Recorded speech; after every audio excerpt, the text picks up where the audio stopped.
If you haven't done so yet, please subscribe to the channel. And if you're enjoying these stories, there's a link below to buy me a cup of coffee. This is the Chassidic Story Project with Barak Hullman, podcasting from Jerusalem, Israel. This podcast is sponsored by listeners just like you. To become a supporter of this podcast, please go to HasidicStory.com. HASIDIC story.com. You'll never know. You'll never know. You'll never know. You'll never know. Shalom Aleichem, my sweetest friends. This week I have two stories for you. But before we begin, I want to dedicate this podcast episode to the continued success, Be'ezrat Hashem, of our soldiers in battle wherever they are, the returning of all the captives whole, healthy, and complete, the refuah shlema, the full recovery of everyone who's been injured or is sick, the comforting of those that lost loved ones, and the continued unity of the Jewish people here in the land of Israel and all around the world. The first story takes place around 200 years ago in the 1820s. Germany, in those days, had a huge Jewish community with many hundreds of thousands of Torah-observant Jews. And one of these Jews, who was the head of his community in Berlin, was a Mr. Berliner, who was named after the city that he lived in. And Mr. Berliner was a proper German, Orthodox Jewish businessman. And that meant that he wore the proper clothing and was, of course, clean-shaven and tucked in his tzitziot. And even though he was an Orthodox Jew, he didn't look very different from anyone else. Now, Mr. Berliner had a problem. He and his wife had several children, but he had a son that was born deaf and was incapable of understanding what was going on around him. He never learned to speak, of course, because he couldn't hear. And as a result, in those days, nobody knew how to teach him how to read or write. And he just sat there watching people all the time. Mr. Berliner, of course, he brought his son to the greatest doctors and professors everywhere in Europe, but everyone concluded that this young boy, even though he had intelligence, would not be able to do anything except for simple tasks, and certainly not be able to function normally. Mr. Berliner didn't know what to do. Money wasn't a problem, he had plenty of money, but he'd been to all the doctors, and nobody had any advice for him. And then, being the head of the Jewish community in Berlin, word eventually got back to him that there were certain rebbes. They were rebbes of Chassidim in Poland, in Ukraine, and Russia. And these rebbes stressed emunah, faith in Hashem, and simcha, serving Hashem with joy. And some of these rebbes were known to do miracles. Now, when Mr. Berliner heard that there were Jews doing miracles, he didn't believe it, because he said that only happened many thousands of years ago by Elijah the prophet and Moshe Rabbeinu. But there are no miracles in the 1800s. It's out of the question.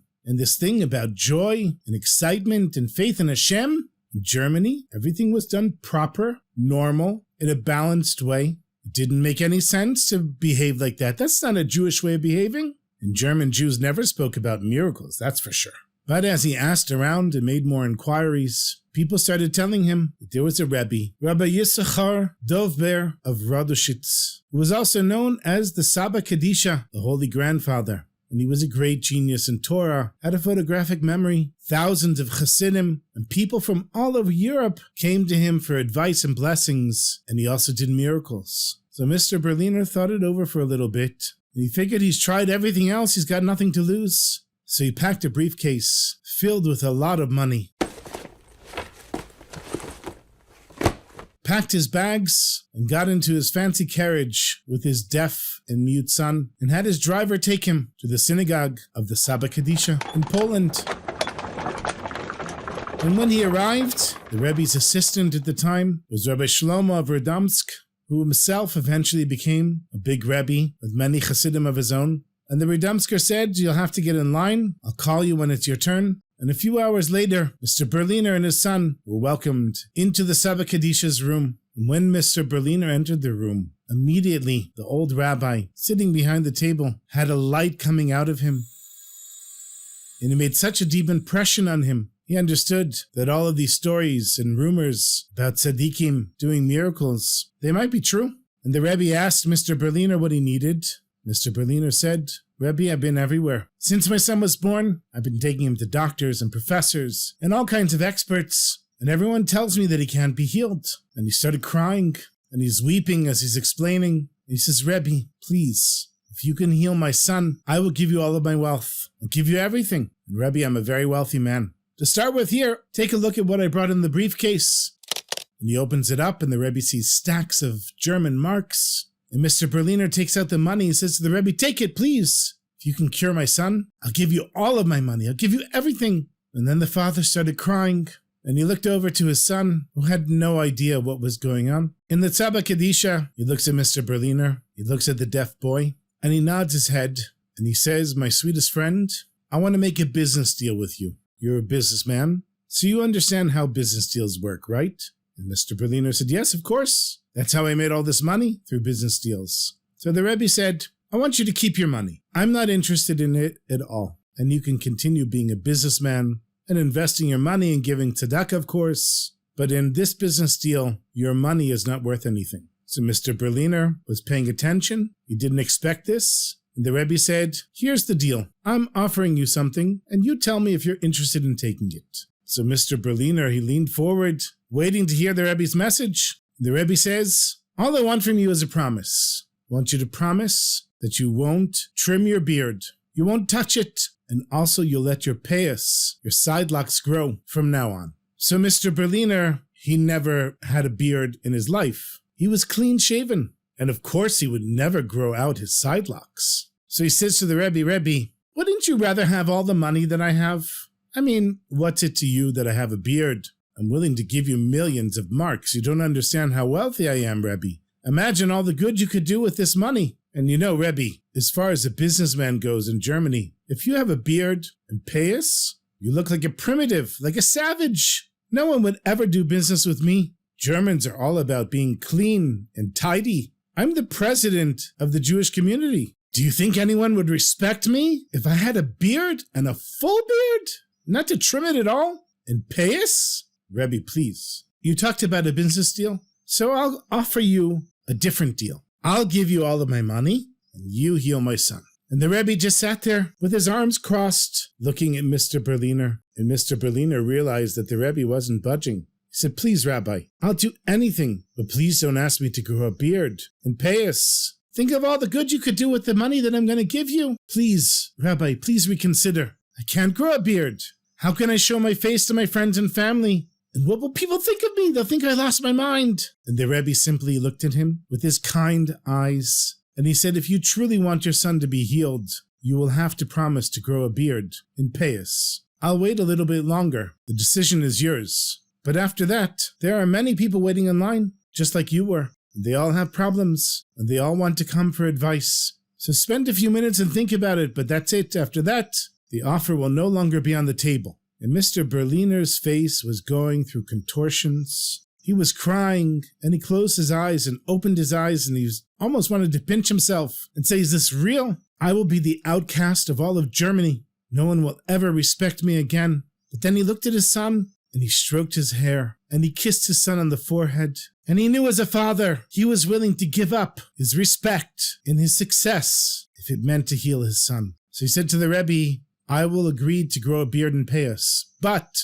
please, Rebbe, in 2 weeks, we have a wedding in the family, and I can't show up there with a beard and pay us. It'll be so embarrassing for me. Please give me 2 weeks to start. And the Saba Kadisha, again with his kind eyes and his sweet smile, he looks at Mr. Berliner, and Mr. Berliner thinks maybe the Rebbe is going to have compassion on me. But the Rebbe said, no, my friend, you have to start growing a beard today, right now. And if you don't, I will not be able to help you and your son. So Mr. Berliner, he closed his eyes and cried some more. And then he wipes them off with a fancy silk handkerchief, blows his nose, and says to the Rebbe, okay, Rabbi, I am going to do as you say. I am willing to grow a beard and payas. Starting now, I will never touch my beard again, and I will never trim my payas again. I'm willing to do it, Rabbi, right now. Now you heal my son. And the Rebbe smiled and nodded his head.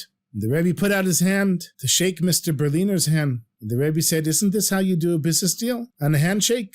And the two of them shook hands. And then the Rebbe said, tonight we're having a Verbringen. We're having a gathering of all the Chassidim, and you're going to come with your son. And so word spread like wildfire. That Friday night, there was going to be a Tish and a Verbringen. The Rebbe was going to be sharing of his holiness with everyone. and hundreds of Chassidim came and packed the room of the Rebbe. They sat at a long table, and all around the table, the Rebbe sat at the head of the table, and sitting next to him, on the right hand, was his close student, Rabbi Shlomo Verdomsk, and on the left, Mr. Berliner and his son. And Mr. Berliner's beard had already begun coming in. They were the older senior Chassidim that had their permanent places at the table. They waited for the Rebbe to fill his cup with wine and make Kiddush to begin the meal. But before he began, the Rebbe closed his eyes, and hundreds of Chassidim sang a beautiful, soulful nigun that transported the whole room to another world.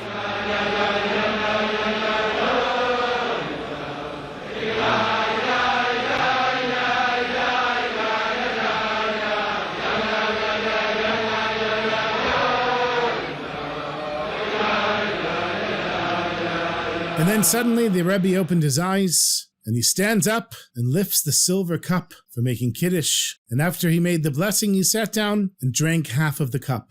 And then the Rebbe motioned to Mr. Berliner's son to come to the Rebbe. And everyone was silent. You could hear a pin drop. The boy slowly came over to the Rebbe, and the Rebbe handed the boy his cup of wine. And he asked Rabbi Shlomo Verdomsk to hold it with the boy. And together, they put the cup up to the child's lips, and then the Rebbe said to the deaf boy, "Now, my son, before you drink the wine, you have to say a blessing, because of course, you're a God-fearing child, and it's time for you now to bless Hashem." The boy at first didn't move.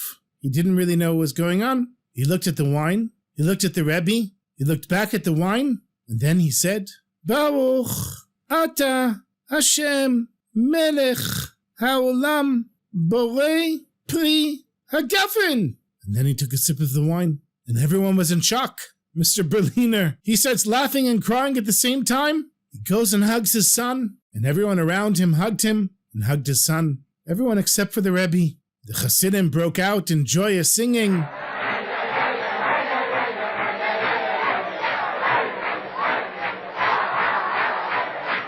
And Mr. Berliner started dancing in front of all the Chassidim and the Rebbe, raising his hands to the heavens and saying, "Thanks Gott! Thank you Hashem!" He was kissing his son and so happy. And finally, when everyone calmed down, Mr. Berliner stood on a chair and he said, "I'm a businessman, and today there was a big profit made. I got to keep all of my money, and I was blessed with a son who can now speak. But it wasn't just me that got something. The Rebbe also got something. And what the Rebbe got was a new chassid, and that chassid is going to have a full beard and payas." And everyone broke out in applause. Mr. Berliner said, "It wasn't just my son that was deaf before we came to the Rebbe. I was also deaf, but now, Baruch Hashem, I can hear." And so Mr. Berliner and his son went back to Berlin, and it turns out that the whole time his son was able to hear, but something was missing, and he wasn't able to process what he heard. But with the Rebbe's bracha, he was. And what is a bracha? What is a blessing? It comes from the same root as berech, which is a knee, and lavrich, which is to take a vine and stick it under the ground and pull it back up. And what we're doing with the bracha is we're bringing down the infinite light of Hashem, the Or Ein Sof, into this finite world. But in order for the blessing to come into this world, you have to have a vessel to receive the blessing. And when the Rebbe asked Mr. Berliner to grow a beard and payas, it was such an absurd and difficult thing for him to do that it made such a huge channel for the Rebbe's blessing to come down and bring down that infinite light that it was enough for the Rebbe to bless this deaf boy to be able to hear and speak. But that's not the end of the story. When Mr. Berliner came back, of course, many people made comments. "No, what's with the beard and the payas?" And when they saw that Mr. Berliner was not cutting his beard or his payas, at first people were upset at him, and he was nervous. And he knew that he made a deal, and that it was thanks to the beard and payas his son was able to hear, and he certainly wasn't going to give that up. But when it came his first business meeting, and the clean-shaven, non-Jewish businessman was sitting across from the long-bearded payas, Mr. Berliner was concerned, but it turned out that his beard and payas actually brought him more success, because the goyim, the non-Jews that would deal with him in business, they would say that they could trust him more than the other Jewish businessmen that shaved and didn't have payas, because they knew what a Jew was supposed to look like. And when a Jew looked like a Jew, they knew they could trust him more than a Jew who looked like a goy. And so Mr. Berliner discovered that his wealth only increased, and his son continued to grow in Torah and mitzvot. And whenever anyone would ask Mr. Berliner why he has a beard and payas, he would tell them this story and say, it's only thanks to the Rebbe that I've been blessed with so much good in my life. Hi, good Shabbos, good Shabbos, good Shabbos.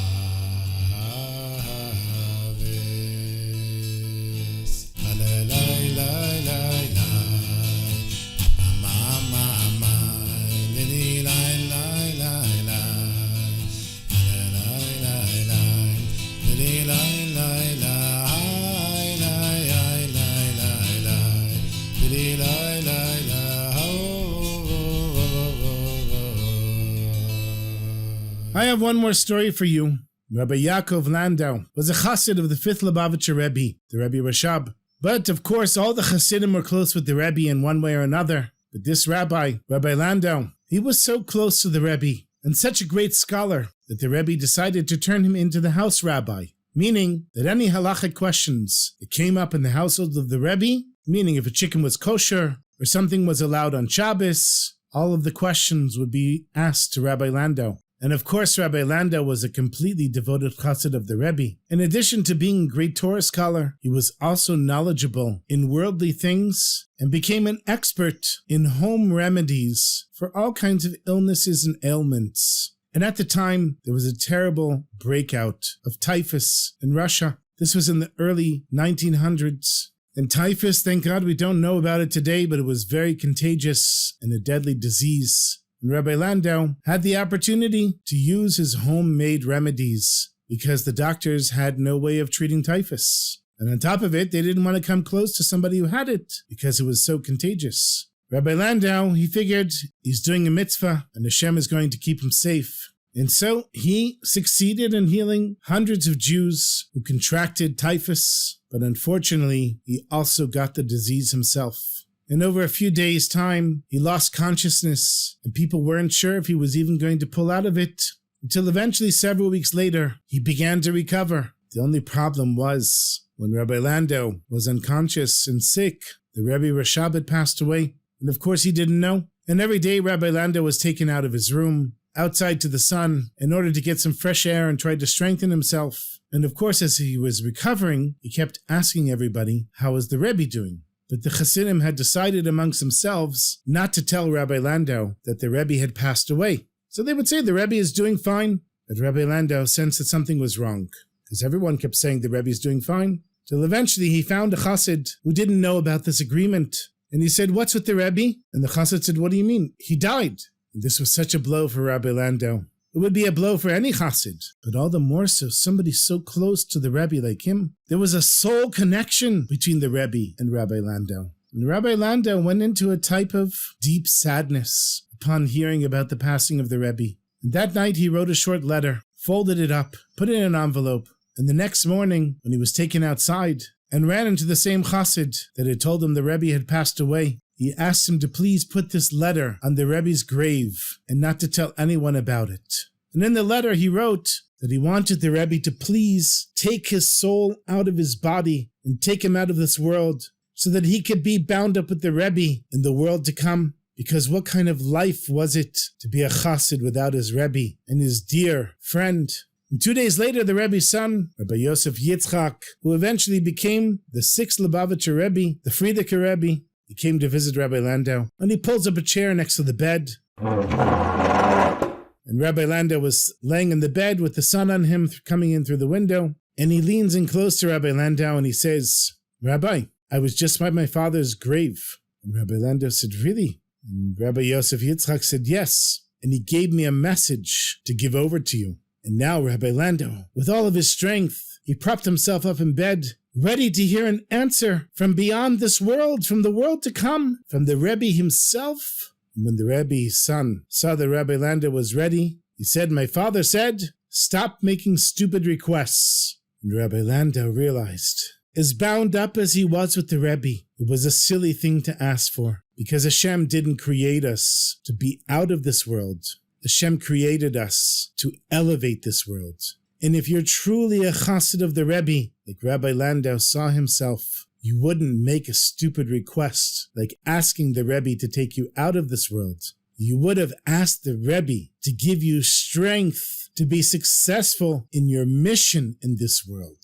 And that was the answer that Rabbi Yosef Yitzchak gave to Rabbi Landau. If you really want to be a chassid of my father, don't make stupid requests. Make smart requests. And ask the Rebbe to daven for you, that you should be successful in the mission that Hashem had in mind when He created the world and thought about you. Because, of course, everybody knows that when God created the world, He had you in mind and He had me in mind. And He even knew that one day I would be sitting here making a podcast of Chassidic stories, and one day you would be listening to them and retelling them. And so may Hashem bless us, that we all be successful in our shlichut and our personal mission in this world, so that when we get to the world to come, Hashem will say to us, Yasher koach, good on you, you did what I created you for.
Thank you so much for listening, my sweetest friend, as always. Thank you to all the contributors and all the listeners and everyone who writes to me. Please keep on sharing the podcast, and I look forward to sharing more stories with you next week. Until then, my sweetest friends, sei gesund and take care of yourselves.